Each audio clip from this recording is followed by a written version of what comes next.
First గా మన subscribers అందరికీ హ్యాపీ సంక్రాంతి 2025. మరి ఈ సంక్రాంతికి వస్తున్నాం అని చెప్పి విక్టరీ వెంకటేష్ గారు వచ్చారు. సినిమా ఎంటర్టైన్మెంట్ క్రింజా మరి ఇవన్నీ డిస్కస్ చేసే ముందు, మూవీ రివ్యూలోకి వెళ్లే ముందు మన ఛానల్కి ఎవరైనా కొత్తగా వచ్చినట్లయితే నా పేరు Ajay Davidson. Welcome to my YouTube channel. ఈ ఛానల్లో మనం ఫ్యాషన్, లైఫ్ స్టైల్, ట్రావెలింగ్ గురించి డిస్కస్ చేస్తాం అండ్ మూవీ రివ్యూస్ కూడా.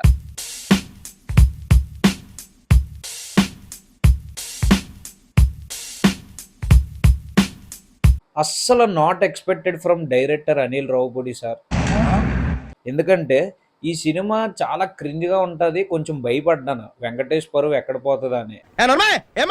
అనిల్ రావుపూడి సినిమాలు చాలా సినిమాలు ఒక 60% 50% ఎంటర్టైనింగ్ గా ఉంటే మిగతా 40-30% చాలా క్రింజ్గా ఉంటాయి. చాలా సినిమాలు అతను అంతే, అతని స్టైలే అంత, మేకింగ్ స్టైలే అంత. కానీ ఇక్కడ అలా లేదు భయ్య.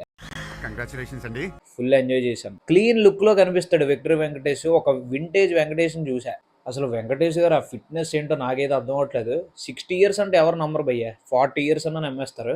యాక్టింగ్ సూపర్ చేశారు. ఎక్స్ప్రెషన్స్, ఆ కామెడీ టైమింగ్ మీరు ఏదైతే పాత సినిమాల్లో చూస్తారో సేమ్ అలానే ఉంటుంది. అండ్ కమెడియన్ వీటీవీ గణేష్ గారు తెలుసు కదా, అతను కామెడీ టైమింగ్ కూడా చాలా బాగుంది. థియేటర్లో అందరూ ఎంజాయ్ చేశారు. ఫుల్ నవ్వుకున్నారు అసలు చెప్పాలంటే. నేను మా బావతో చూశాను బెనిఫిట్ షో. చాలా ఇద్దరం ఎంజాయ్ చేసాం. ఫుల్ టైం పాస్ అయ్యింది. ఈ మాత్రం హిట్ ఇస్తే చాలు, చెలరేగిపోతారు అంతే. ఇంకా స్టోరీ విషయానికి వస్తే స్పాయిలర్స్ ఏం చెప్పకుండా, సో ఒక సీనియర్ పోలీస్ ఆఫీసర్ ఉంటారు, అదే ఈ విక్టరీ వెంకటేష్ అనమాట. అతను జూనియర్స్ కి ట్రైనింగ్ ఇస్తున్నప్పుడు మీనాక్షి చౌదరి ఏదైతే హీరోయిన్ ఉందో తను పరిచయం అవుతుంది. అప్పుడు వాళ్ళిద్దరు అలా లవ్ స్టోరీ స్టార్ట్ అవుతుంది అనమాట. స్టార్ట్ అయిన తర్వాత కొన్ని ప్రాబ్లమ్స్ వల్ల వాళ్ళిద్దరు విడిపోతారు.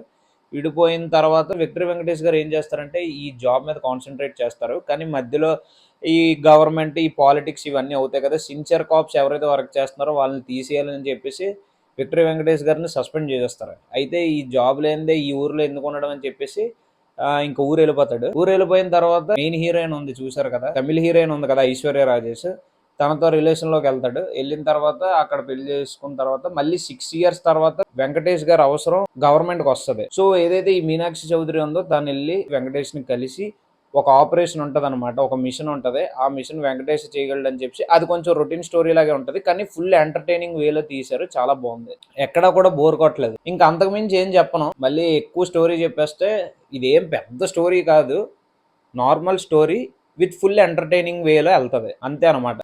సో నేను స్పాయిలర్స్ ఏం చెప్పను, మీరు సినిమా చూసి ఎంజాయ్ చేయొచ్చు. ఇంకా కాప్స్ రోల్స్ లో సాయి కుమార్ గారు అండ్ ఉపేంద్ర అని బాలీవుడ్ యాక్టర్ అనమాట. అతను వీళ్ళిద్దరు కాప్ రోల్స్ లో చేశారు. వీళ్ళిద్దరు కూడా వీళ్ళ కామెడీ టైమింగ్, వీళ్ళిద్దరి మధ్యలో డైలాగ్స్ అది అన్ని బాగానే ఉంటాయి. సో మీరు ఏదైతే థంబ్నైల్ లో చూసారో 1% క్రింజ్ ఎందుకు ఇట్టారంటే దానికి 2 reasons ఉన్నాయి. ఫస్ట్ రీజన్, ఒక బుడ్డోడు ఉంటాడు అనమాట ఆ సినిమాలో, వెంకటేష్ కిడ్ కింద యాడ్ చేసాడు. ఆ కిడ్ ఫుల్ ఎంటర్టైన్మెంట్ ఇస్తాడు, అంతా బాగుంటది, బాగా ఎంజాయ్ చేస్తారు. పెద్దోళ్ళు చిన్నలు అందరూ నవ్వుతారు. కాకపోతే కొన్ని డైలాగ్స్ కొంచెం ఓవర్ గా, కొంచెం చిన్న క్రింజ్ వైబ్ వస్తుంది. అండ్ సాయి కుమార్ గారిది కూడా ఒక సీన్ లో ఒక 2-3 డైలాగులు క్రింజ్ డైలాగులు ఉంటది. అంతమించి ఏం లేదు. 99% ఫుల్ సినిమా ఎంటర్టైనింగ్, ఫుల్ నవ్వుకుంటారు. ఈ రెండింటి తప్ప ఇంకేం లేదు. ఇంకా యాక్టర్ నరేష్ గారు కూడా ఒక ఇంపార్టెంట్ రోల్ చేశారు, చీఫ్ మినిస్టర్ రోల్ చేశారు, బాగా చేశారు. ఇంకా బ్యాక్గ్రౌండ్ మ్యూజిక్ అంటారా, నేను అసలు ఎక్స్పెక్ట్ చేయలేదు. మెలోడియస్ గా ఉంది, ఫ్రెష్ ఫీల్ వస్తుంది. సాంగ్స్ కూడా చాలా సోల్ఫుల్ గా ఉన్నాయి. మళ్ళీ చాలా రోజుల తర్వాత ఒక రీజనల్ కమర్షియల్ సినిమా చూసినట్టు అనిపించింది. సాంగ్స్ అన్ని చాలా బాగున్నాయి. ప్రొడక్షన్ వాల్యూస్ గానీ, ఆ సెట్స్ గానీ, ఆ సాంగ్స్ లో కొరియోగ్రఫీ కూడా చాలా బాగుంది. వెంకటేష్ అన్ని సూట్ అయ్యాయి. సినిమాటోగ్రఫీ అండ్ ఎడిటింగ్ కూడా చాలా బాగుంది. ఉంటాయి, ఇది మొత్తం ఫ్యామిలీ సినిమా కాదు. యాక్షన్ సీన్స్, ఫైట్ సీన్స్ కూడా ఉంటాయి, ఎలివేషన్స్ ఉంటాయి. వెంకటేష్ కి మంచి ఎలివేషన్స్ ఇచ్చారు, పవర్ఫుల్ డైలాగ్స్ ఇచ్చారు. కిక్కురా కిక్. పెళ్లి అయిన తర్వాత ఏదైతే వైఫ్ ఉందో, వైఫ్ కి మన పాస్ట్ లవ్ స్టోరీస్ కానీ అలాంటివి చెప్తే ఎన్ని ప్రాబ్లమ్స్ ఫేస్ అవుతావు, అదంతా ఒక ఫన్నీ మేనర్ లో, ఎంటర్టైనింగ్ వేలో బాగుంటది. ఫ్యామిలీతో ఎంజాయ్ చేయాల్సిన సినిమా. సో ఇంకా లేట్ చేయకండి, సినిమా అయితే సూపర్ హిట్. ఇంకా వీడియో నచ్చితే లైక్ చేసి షేర్ చేయండి. అలానే ఇప్పటి వరకు మన ఛానల్ ఎవరైతే సబ్స్క్రైబ్ చేసుకోలేదో please do subscribe and click the bell icon. See in the next video buddies, signing of.